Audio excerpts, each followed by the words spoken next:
Hello. I kind of wanted to do a wrap up for the Dune series now that I've read the Dune series twice. And I actually read what would have been Dune 7. I read Kevin J. Anderson and Brian Herbert's Hunters of Dune and Sandworms of Dune. So I just kind of wanted to do an all things Dune, talk about the books, the movies, the whole shebang. And I'll start with my experience with Dune. I originally saw the David Lynch version on television when I was very young, back in the 80s. And that was my first exposure. I thought it was weird and it was kind of creepy. I have a kind of a nostalgic love for the film, even though it's a total mess of a movie. It's really not a great adaptation, but I still find it enjoyable even with all the changes that were made. I think that the costumes and designs are very good. I like the score for it. In fact, I prefer this film over the Denis Villeneuve version. And I know that that's a very unpopular opinion, but I did a whole video on the 40th anniversary of Dune because this came out in 1984 and this is 2024, so this film just turned 40 years old. That was my first exposure. Then I read Dune when I was in Miss Griffiths' novels class when I was in the 7th grade. So I would have been like around 14 years old. And then I decided to reread Dune #1, the first book, last year. I think I read it in August. I think it was either July or August of 2023. And I read the whole series and I finished I think either at the end of December or the beginning of January. Okay, so it was either at the very end of 2023, beginning of 2024. I finished the main series. I think this is called the Dune Chronicles, the 6 books that Frank Herbert wrote. Okay?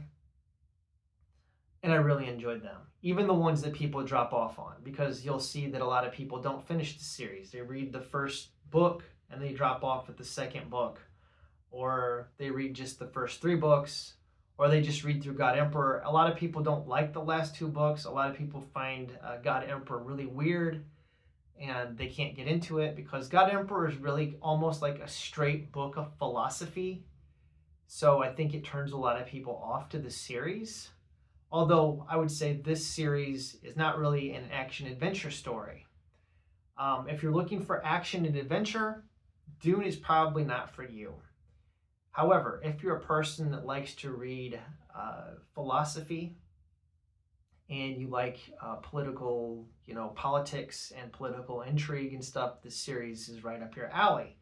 I think anybody that likes to read, for instance, like ancient Greek literature, the Iliad, the Odyssey, people that are into like Tolstoy or Dostoevsky, people that like to read philosophy text will get a lot out of this series.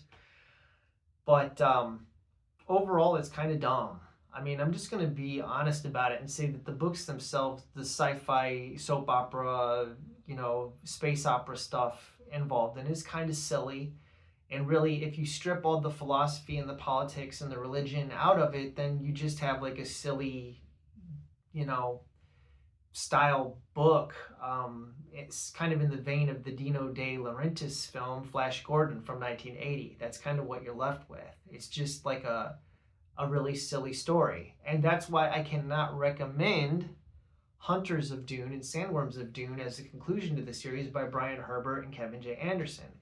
They have stripped all the philosophy, all the politics and religion have been gutted from the book, and it's just a stupid, bang bang, space lasers, pew pew in space, and it's really ridiculous. And without Frank Herbert's singular vision and words behind the whole thing, it's kind of pointless.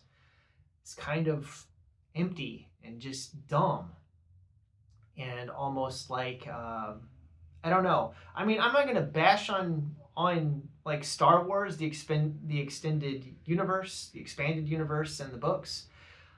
That's a whole thing. But if that's what you're looking for, like pew pew space lasers and lightsaber fights and that type of thing, then maybe you should just read the Star Wars expanded universe novels.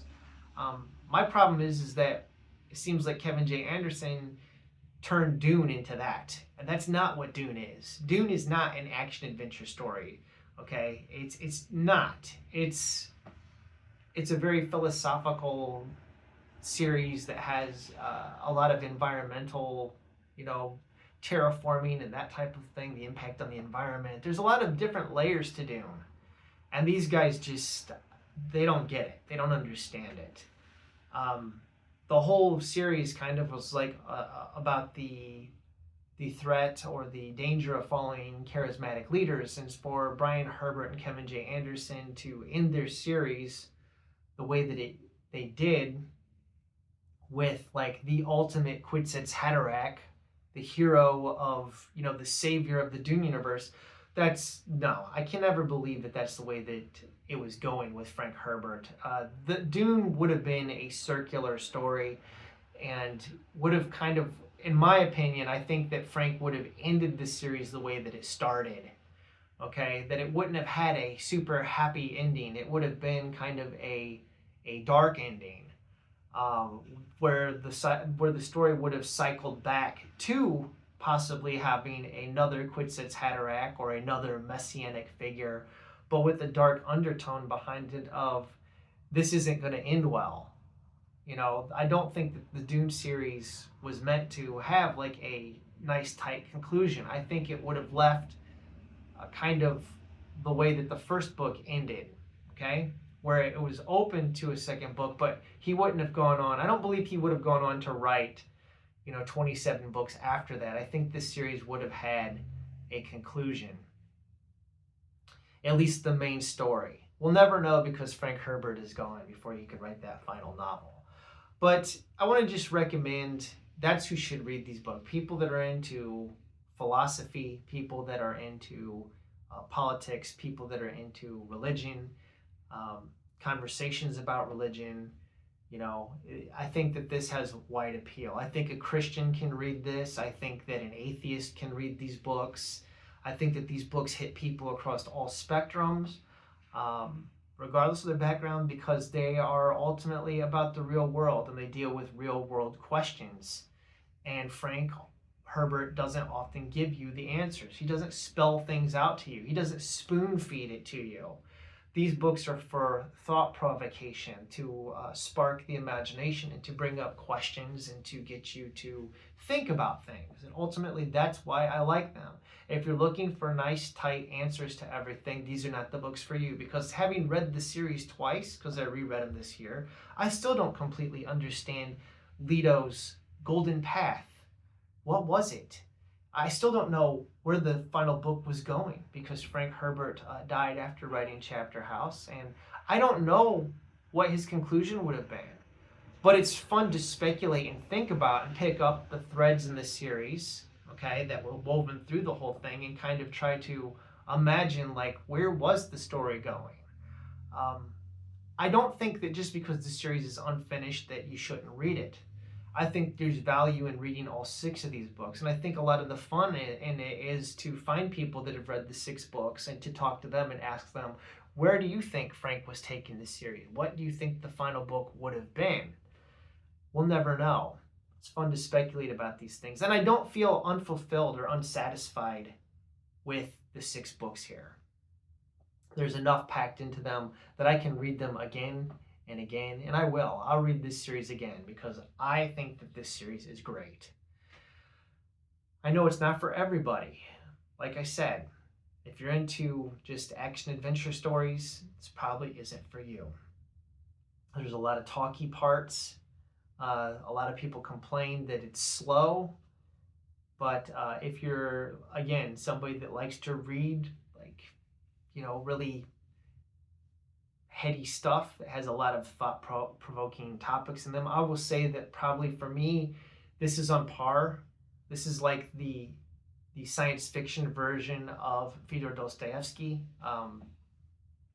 It's kind of like Dostoevsky in space, my opinion. I know not exactly a one-to-one, you can't map it, but I think that Frank's philosophical, ideals and concepts are what make this series worth reading. And As far as that goes, I want to recommend a podcast that I kind of went along when I read the books again, because I've reread the books this year, was Pod Emperor of Dune. Pod Emperor of Dune. The Pod Emperor of Dune podcast is the only podcast that I've found that have gone into a deep dive on the entire series. Now, I didn't always agree with the host and the co-host on their thoughts on the series. They seem to be, more left of the spectrum than I am. I would consider myself more conservative. I don't identify myself with a party. Okay, I don't. I don't think that either party in politics in this country is appealing. I think they are both kind of monstrosities, and I don't align with either one of them. I am a true independent voter. Okay, I'm an independent.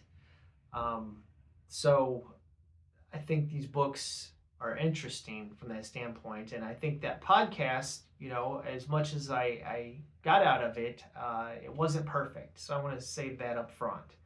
They did, however, cover the 6 books that Frank Herbert did, and they covered Hunters of Dune and Sandworms of Dune as the conclusion, which I haven't found any other podcast that did that.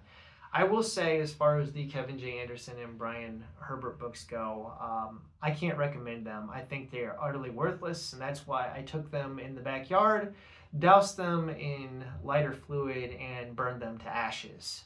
They were a complete and total waste of my time. I regret having read them. I would have been better off have just gone to the Wikipedia entry and reading the summary. I don't think they're worth it. Now, I know a lot of people like those books. You like them? That's fine. They're not for me. I think they're really, really brain dead books. They totally miss everything that Frank Herbert's books are about. It's not to say that Frank is some kind of literary genius and that his books are flawless. These books are flawed. Frank Herbert has strengths and weaknesses in writing. But these books are very unique, and that's why I like them so much. So, I guess wrapping up there, I will be watching Denis Villeneuve's Dune Messiah when it comes out, and I will probably reread the first 2 books, Dune and Dune Messiah, prior to that release. I don't know if I'm going to get to that in 2025 or if I will begin that in 2026, but I think I want to do a deep dive on the first 2 books at some point and go through them chapter by chapter and kind of parse them up and talk about them. I may begin that this coming year or next year, but going from here, I know there are influences on Dune, and Dune has spawned other things. So one of the things I want to do is read Isaac Asimov's Foundation books. I don't know if I'll read the whole series, but specifically the first 3 books in the Foundation series. Isaac Asimov's Foundation had a huge inspiration on Frank Herbert. I know that. And then we also have The Wheel of Time by Robert Jordan, which I believe, from what I've heard, takes heavy inspiration from Dune, and itself has kind of a Dune-like formula to it. I don't know. I haven't read it. I would just like to see the comparisons, having read this, to read these other things that are Dune adjacent and talk about them. So I will probably be reading the Foundation trilogy sometime in 2025, this year. Isaac Asimov's books are really short, and I think that they're doable to do those 3 novels, at least the first 3 Foundation books, and then I do plan on beginning the Wheel of Time, I think in February of 2025. I want to read The Eye of the World. I think that Austin at Outer World Media has committed to that. I think we're going to buddy read at least the first book, or maybe the first couple of books in the series. We'll see how it goes. I don't know if he'll drop off of it. I know he's got some family issues. He's got a little one on the way, and I know that can really throw a monkey wrench in your plans. So we'll leave that open and we'll see where it goes. But I guess it's going to conclude this Dune retrospective. I just kind of wanted to get my final thoughts in on it. and talk about it overall, and just leave this kind of as a record, of my Dune journey, and we'll see where it goes. If I was to restart this channel, knowing what I know now, this may be a channel all about Dune, because really I just want to talk about Dune. But I know that I'm not going to do that. I'm not going to start my channel over again. It is what it is. But this will not be the end of Dune. There will be more Dune content, because this is a series that I'm going to come back to again. I know I'm going to. I'm going to read these books again. I don't know when, but it's going to happen. So, thanks for watching. Have a wonderful day, and long live the fighters.